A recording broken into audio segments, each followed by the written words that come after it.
Hey guys, it's Jillian back with another book haul, and it's been a while for multiple reasons, most important of which was I was at BEA. And for those who don't know, BEA is Book Expo America. Now what is Book Expo America? It is basically Comic-Con for book. And if you're a blogger or anybody in the industry, you get to go and you look at the books, and it's basically like the Hunger Games, but a little more bloody. No, I'm just kidding. It's actually pretty cool and chill, and you get to see all the books and talk to all the people. And did I mention there are lots and lots of books?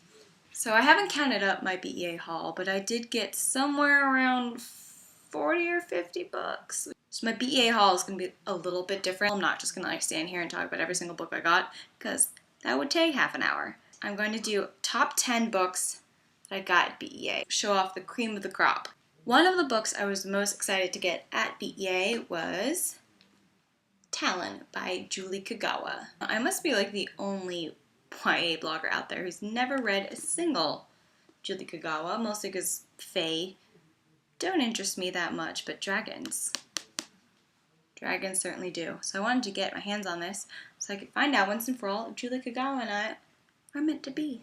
The next book I was most excited to get is Stitching Snow by R.C. Lewis, and it's like a sci-fi Snow White. So I think it's going to be not quite like Winter by Marissa Meyer, the series right here, Cinder, Scarlet, Cress, Winter, but, well, I hope it is kind of like that because I love that series.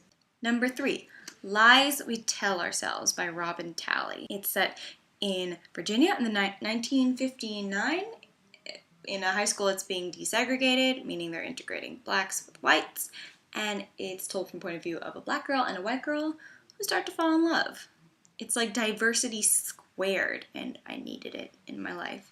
Number 4, one of the books that was just like the buzziest book at BEA, which is appropriate because it was on the Buzz panel there where they specifically sit around and talk about which books they're most excited for, is The Jewel by Amy Ewing, coming out from Harper on September 2nd.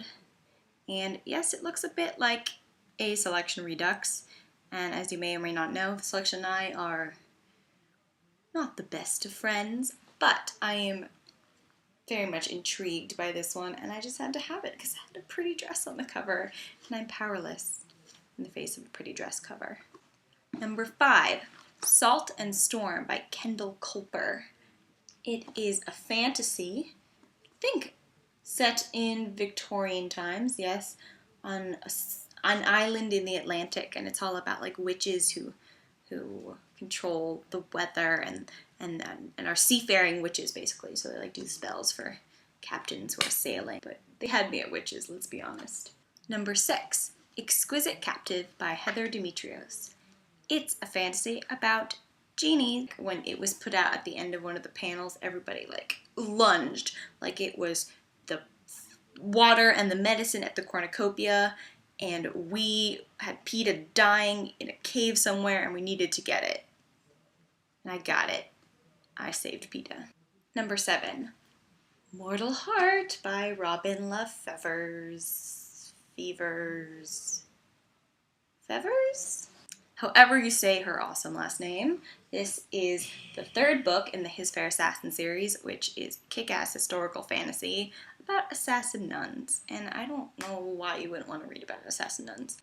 Number 8, it's a sequel I'm really excited for, and it is This Shattered World by Megan Spooner and Amy Kaufman. And it is the sequel to this book right here, These Broken Stars. Sort of like the sequel companion. Look, it's not even an ARC, it's a found manuscript. I basically freaked out when I saw it was there because I didn't know it was going to be a BEA. Number 9, Afterworlds by Scott Westerfeld, which is so large I could use it as a doorstop or a bludgeon in case anybody tries to steal any of my books from me. This is another one of like the huge buzzy books that everybody's talking about because it's like really high concept. It's sort of like a book instead of book. It's bookception. And the number 1 book I got at BEA. The book that if I left BEA without this book, the whole trip would have been a wash.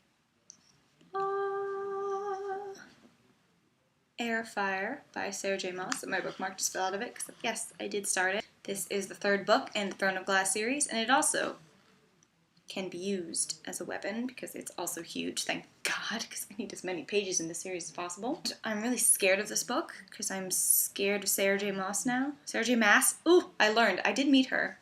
That is apparently how you pronounce her name. I've been saying it wrong. And it's beautiful. Those were the top 10 books that I got at BEA 2014.